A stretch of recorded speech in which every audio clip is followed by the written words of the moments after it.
Dans la vie, je crois aux grands changements, ceux qui ont un réel impact. Si vous voulez gagner plus d'argent, vous devrez vous concentrer sur les actions qui font une réelle différence. Obtenir un travail bien payé, négocier son salaire, investir chaque mois de façon automatique ou encore éliminer les mauvaises dettes. Sauf qu'on ne peut pas tous négocier son salaire ou investir une grande quantité d'argent tous les mois. C'était mon cas il y a quelques années et il fallait bien que je commence quelque part. Et la première chose que j'ai faite, c'est d'arrêter de gaspiller mon argent. Oui, les montants peuvent sembler insignifiants et représenter peu d'argent sur le moment, mais si vous faites l'accumulation de toutes ces économies, vous verrez qu'ils peuvent représenter une somme d'argent importante. Dans cette vidéo, j'avais envie de vous partager les 7 choses dans lesquelles j'ai arrêté de gaspiller mon argent. Et à la fin, on fera le calcul et vous verrez quelle somme d'argent potentielle vous pourriez mettre de côté par année. Il y a une catégorie de dépenses qui est récurrente et qui ne cesse d'augmenter au fil du temps. Cette catégorie, ce sont les abonnements. Ils nous promettent de devenir plus productifs, d'avoir une vie plus saine ou encore de nous divertir de façon illimitée. Mais encore faut-il utiliser ces abonnements à leur plein potentiel pour en tirer le plus de valeur. Sinon, c'est seulement du gaspillage d'argent. Pour qu'un abonnement soit rentable, il faut que vous l'utilisiez beaucoup. Et très souvent, on se laisse tenter par des abonnements annuels parce qu'il y a une très belle promotion au début. Sauf qu'après, on reste coincé dans cet abonnement pendant un an, voire plusieurs années pour certaines applications. Mais alors pourquoi toutes ces entreprises nous forcent-elles à prendre des abonnements aussi longs ? Tout simplement parce qu'ils savent qu'on ne les utilisera pas jusqu'au bout. Pour ça, je vous propose 2 choses. Une fois par an, lorsque vous réévaluez vos dépenses, listez vos abonnements actuels et coupez ceux que vous n'utilisez plus, voire quasiment pas. Et au pire, si vous regrettez votre choix, rien ne vous empêche de vous réabonner. L'autre chose, c'est de tester pendant plusieurs mois un produit avant de se laisser avoir par du marketing et éviter de vous précipiter vers un abonnement annuel. Pareil pour les abonnements de streaming. Ça ne sert à rien d'avoir Netflix, Disney+, Amazon Prime, Apple TV, tout ça en même temps parce qu'au final, vous pourrez regarder qu'une seule série à la fois. Personnellement, je prends les abonnements au mois et j'alterne selon les séries que j'ai envie de voir sur le moment. Soyez intentionnels avec vos abonnements parce que les dépenses peuvent monter très vite. Éviter déjà 2 abonnements par mois à 10 € vous permettra d'économiser 240 €. C'est probablement ce qui m'a permis de faire le plus d'économies tous les mois. Alors ce n'est pas révolutionnaire, c'est pas magique et ça demande du temps et des efforts. Cette habitude, c'est de me préparer à manger tous les midis au lieu de prendre à emporter ou d'aller au restaurant. Il y a des expériences dans la vie qui restent dans vos mémoires pour toujours et qui façonnent vos habitudes bien longtemps après que les circonstances aient changé. J'ai commencé à apporter mes Tupperware quand j'étais étudiante. À l'époque, j'avais peu d'argent pour vivre et dépenser 100 francs par semaine pour un repas chaque midi était un luxe que je ne pouvais tout simplement pas me permettre. Je me souviens encore d'un midi à la cafétéria où mes amis avaient commandé des pizzas et moi j'étais avec une pauvre salade, c'était une salade de choux, je m'en souviens encore, et avec ça j'avais un seul morceau de jambon pour tout le repas. Et franchement ça me donnait pas du tout envie. Je sais pas si vous avez déjà essayé de manger du chou chinois, c'est bon pour 2 ou 3 cuillères, mais une salade entière rien que de ça, franchement c'est plutôt déprimant. Désormais, les choses ont changé. Heureusement, je pourrais dépenser 20 francs chaque jour pour aller manger ailleurs, mais je ne le fais pas. En fait, cette habitude est tellement ancrée en moi que je continue à me préparer à manger tous les jours. Sauf que maintenant, la petite nouveauté, c'est que je ne me fais plus des salades insipides, mais je me prépare des bons repas que je me réjouis de manger le lendemain. Et cette fois-ci, ce sont mes collègues que je n'envie pas du tout avec leur salade du supermarché. Pour l'organisation, c'est facile, nous sommes 2 et je cuisine pour 4, comme ça on est sûr d'avoir des restes. Dépenser 10 € par jour pour s'acheter à manger lorsqu'on travaille, ça donne environ 2500 € par année, pas si négligeable comme dépense. Dans le même thème, dépenser son argent dans de la nourriture qu'on va jeter parce qu'elle est périmée est un énorme gaspillage. En Occident, on peut tout avoir en abondance. Des centaines de boîtes de sardines différentes, des litres et des litres de lait et même des fraises en hiver. Allez à Cuba et vous verrez que c'est une autre réalité. Là-bas, vous serez juste content de pouvoir vous acheter de l'eau en bouteille qui n'est pas contaminée. Dans un monde où l'abondance est omniprésente, il est facile de tomber dans le piège de l'excès, surtout quand il s'agit de notre alimentation. Combien de fois nous retrouvons-nous à jeter des aliments que nous avions achetés avec l'intention de les consommer, mais qui, au final, ont fini par être oubliés dans le réfrigérateur ? Selon une étude d'HelloFresh, les Français jetteraient en moyenne l'équivalent de 67 € d'aliments par mois. Oui, planifier, ça demande un peu de discipline. Préparez une liste de courses à l'avance, finissez vos restes et par pitié, n'achetez pas 12 yaourts qui périment à la fin de la semaine simplement parce qu'ils sont en promotion. Ne jamais faire ses courses avec un estomac vide peut réduire de manière significative la quantité de nourriture que nous achetons impulsivement et par conséquent celle que nous gaspillons. Parce que au-delà de la planification et de la discipline, mieux consommer est aussi une question de responsabilité environnementale. Vous ferez des économies et surtout, vous ferez du bien à la planète.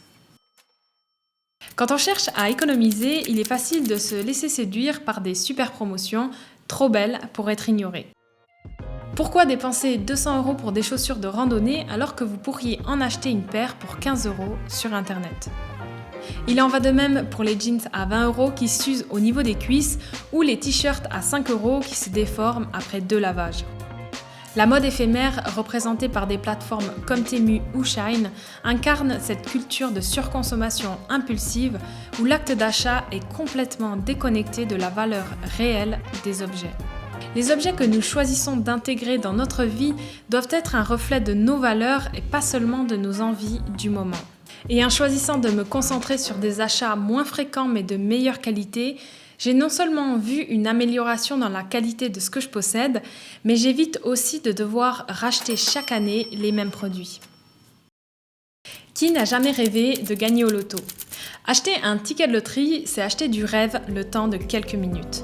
C'est le rêve de transformer notre quotidien du jour au lendemain en une existence où l'argent ne serait plus jamais un problème, où l'on pourrait s'acheter absolument toutes les choses que l'on a envie. Pourtant, on le sait tous, les probabilités de gagner sont dérisoires. Et précisément pour l'euro-million, vous avez une chance sur 139 millions. Donc autant vous dire que vous avez plus de chances de vous faire frapper par un astéroïde que de gagner au loto.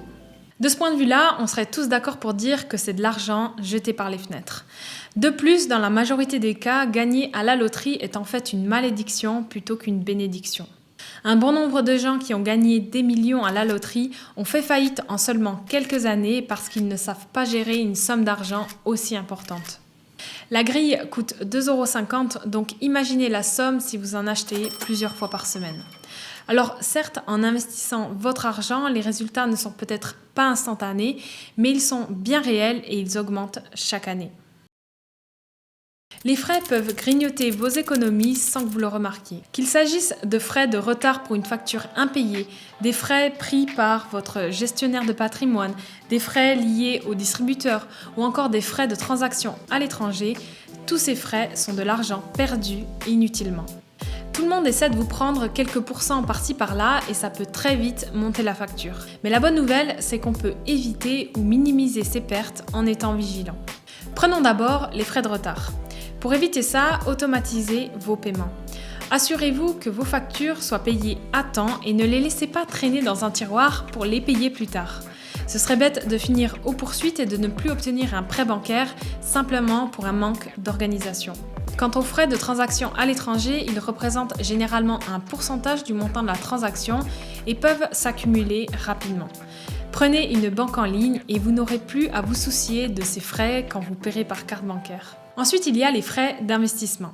Ils peuvent sembler minimes à première vue, mais sur le long terme, ils ont un impact considérable sur le rendement de vos investissements. Je l'avais mentionné dans une autre vidéo, mais personnellement, j'utilise Interactive Brokers pour mes investissements. C'est l'un des plus gros courtiers qui existent et les frais sont très bas. Et pour moi, ce sont les 2 critères les plus importants quand on choisit un endroit où placer des grosses sommes d'argent. J'investis aussi régulièrement dans des ETF qui me permettent d'être largement diversifié tout en ayant des coûts très faibles. Si on prend l'exemple des fonds indiciels du marché total des actions, comme le Vanguard Total Stock Market ou VT pour les intimes, il offre un ratio de frais extrêmement bas de 0,07%. Cela signifie que pour chaque 10 000 € investis, vous ne paierez que 7 € de frais par année. En comparaison, les fonds gérés activement peuvent avoir des ratios bien plus élevés avec des frais allant jusqu'à 3%, réduisant d'autant plus vos retours sur investissement. Alors oui, cet écart peut sembler minime sur le court terme, mais sur plusieurs décennies, vous verrez que la différence est significative. Ah, les garanties prolongées, la pire arnaque du monde. Vous achetez un objet électronique à plusieurs centaines d'euros et on vous propose direct de faire gonfler la facture en ajoutant des frais supplémentaires. Les petites lignes du contrat sont très importantes et elles définissent des conditions très strictes pour obtenir un remplacement. Souvenez-vous bien que si vous cassez l'appareil, vous n'aurez droit à rien, même avec une garantie. Prenons l'exemple classique du téléphone portable. Sur le moment, dépenser 100 € de plus pour la garantie peut sembler raisonnable pour protéger un appareil qui a coûté 1000 €. Mais si on creuse un petit peu plus, eh bien on voit que certaines compagnies vous imposent une franchise de 200 € minimum. Le coût total pour un remplacement n'est alors plus de 100 €, mais bien de 300 € avec la franchise, sans être sûr que l'appareil remplacé soit neuf. La réalité, c'est que ces garanties sont conçues pour être profitables aux entreprises qui les offrent, pas à nous, les consommateurs. Si jamais votre appareil a un problème après les 2 ans de garantie légale, envisagez une solution alternative. Souvent, pour le coût combiné de la prime et de la franchise, eh bien vous pourrez vous procurer un appareil reconditionné qui soit bien moins cher. Vous pouvez aussi vous créer vous-même une garantie et mettre un petit montant chaque mois dans un fonds d'urgence dédié à vos appareils électroniques. Vous verrez que ce sera plus économique sur le long terme. Si l'on fait le total des gains potentiels par année, eh bien on se retrouve avec une économie de plus de 4 000 €. En partageant ces stratégies, je ne prétends pas avoir toutes les réponses. Mais je voulais vous montrer ce qui avait fonctionné pour moi dans l'espoir que ça puisse vous inspirer à optimiser vos propres dépenses. Chaque décision prise, que ce soit minimiser les frais bancaires ou éviter les t-shirts à 5 €, vous invite à faire des choix qui résonnent avec vos valeurs personnelles. Vivre intentionnellement ne se limite pas aux grandes décisions. Cela s'étend aussi aux gestes quotidiens, y compris dans la gestion de vos finances. Je vous remercie d'avoir regardé la vidéo jusqu'au bout. Si vous avez aimé, n'hésitez pas à mettre un petit like, ça fait toujours plaisir. Et moi je vous dis à bientôt pour la prochaine.